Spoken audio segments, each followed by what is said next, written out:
Прывітанне, даражэнькія. Запрашаю ў Зялёную гору, адміністрацыйны цэнтр Любускага ваяводства, якое знаходзіцца на захадзе Польшчы.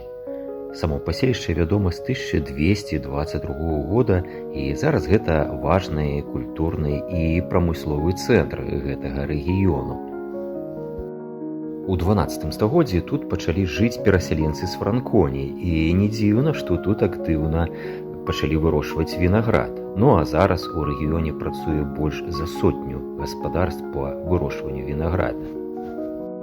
Адметнасць Зялёнай горы ў цэлай калекцыі вулічных скульптур, бахусікаў, якія з'явіліся дзякуючы ідэі Артура Вахняка ў 2010 годзе. Зараз іх больш за 70, і іх можна знайсці ў самых розных кутках Зялёнай горы. Гавораць, што пабываць у гэтым горадзе і не пазнаёміцца з гэтымі дзецьмі бога вінаробства тое ж самае, што не пабачыць у Парыжы Эйфелеву вежу.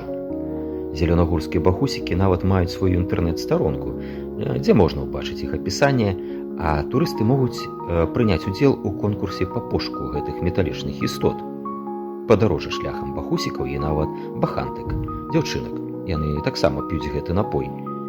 Добры спосаб на знаёмства з Зялёнай горай. Так што запрашаю ў гэты цікавы горад.